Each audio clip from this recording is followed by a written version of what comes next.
So next is something that I think is applicable to virtually every business, or less so if a person. I'm just trying to think through in terms of careers perspective, but I don't think it's that. It is just from a business point of view. Researching your competition is one of the most important things that you can do. People often like kind of assume they know what the competition's doing, and it's often not true. And it's just really funny that for any business, what you really want to do is help sculpt your message and understand where your USP, where do you sit in the market. So that is your unique selling proposition or unique selling point. What we're looking to do here is figure out what is it that makes you special, that makes you different in the marketplace, to really help understand what is the message that we tell to people so that they really understand what makes you different to someone else. With the roadmap, obviously business education is an extremely, busy, competitive kind of place. So one of the things that I really wanted to do, and again, when we were kind of making the book, for one is the physical existence of a physical product. I still have great belief that people want and value physical stuff, and they almost see a value in the time and the production and stuff that goes into this in terms of stuff that they pay for, in terms of a digital course. So if you were to go on and look at Udemy, YouTube, Coursera, there are hundreds of different online platforms. For me, there is value in actually having something physical. So I really kind of play hard on that. Cost, when you look at the market, business education is notoriously expensive. So one of the things that I'm really looking to, aligned with the mission, is to make business education accessible. We are going for a freemium model, and that'll be coming out later in the year, but really kind of going hard on that. Time is a massive one. A lot of people don't have time to really kind of read a 400-page book on profit and loss accounts. They're not going to do it. So what we try and do is make everything super simple that you can learn in 2 minutes or 2 hours, to really dive in as and when you want. And where I'm kind of going with this, it's really looking at actually all of the different things that your competitors do or don't do to really kind of find your niche in the market. The other big one that I've really kind of discovered more recently through really deep diving on my competition is Overwhelm.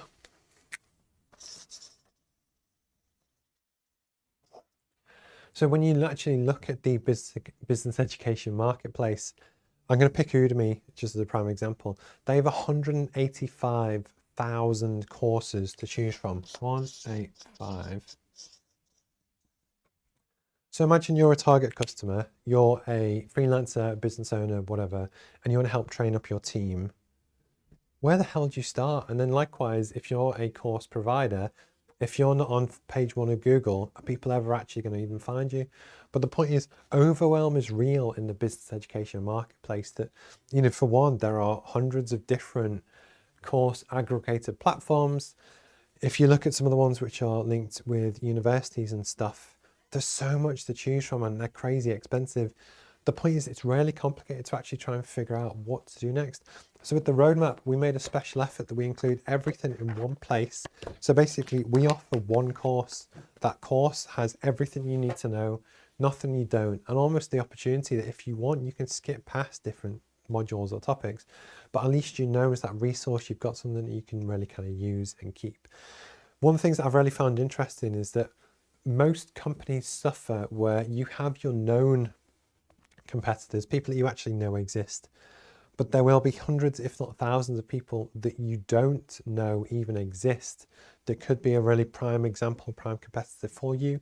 And especially if you're looking to raise investment, which is something that I'm considering at the moment, it really helps to do a deep dive, to really kind of look in and go deep and do a fresh search on different stuff. Two that I'm kind of using at the moment are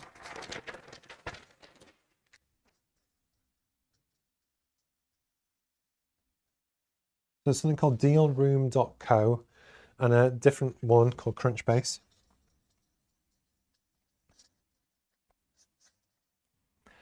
And actually, so truth be told, I'm currently they do a free trial for a week on dealroom.co.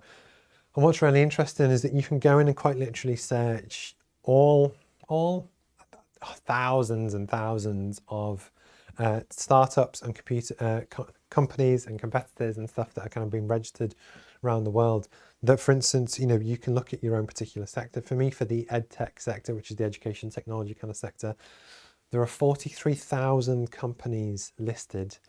And basically, I ordered in terms of size because it makes sense to kind of do it that way. And I've been going through them like one by one to look at every single competitor. And what I'm into probably about 400 or so, and I'll probably go to 1,000 looking at competitors as deep as I can. And what's been really interesting is to find people that you didn't know existed. And I found about 5. But what's again fascinating is that you have people in the same sphere of what you do, but actually within that, there's people that actually you compete with. And then when you really look at those, it's really interesting to kind of deep dive and really figure out what it is. So actually, I found this really interesting when you're actually trying to either build your investment pitch or even just understand your company messaging. Really deep dive into who are they, what do they do, how does their service work, or do any of them actually have something really good that you could borrow or steal? There's a lot of actually Indian tech startups, and there's one called Byju. It's got an apostrophe S, which really confuses me. It's BYJU apostrophe S, which in English would be, anyway. So anyway, but they're valued at $22 billion, and they do live classroom sessions, and live classroom sessions are a really big thing now, which makes sense. That's what I kind of go on. But all of my Western people I've been looking at don't do it. And even the really credible courses, even their live stuff was pre-recorded. And the point is, it's been really useful to look at what does and doesn't work. But the other big thing, which is super useful, you often have detail on the fundraising rounds and stuff that they've done in terms of to grow their business. But then likewise, you also get to see the financials.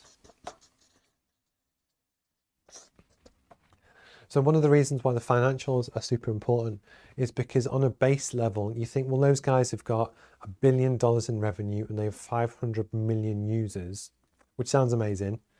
But then when you actually get to see the financials, you actually get to see that almost every single one of my competitors and the people in the space lose money.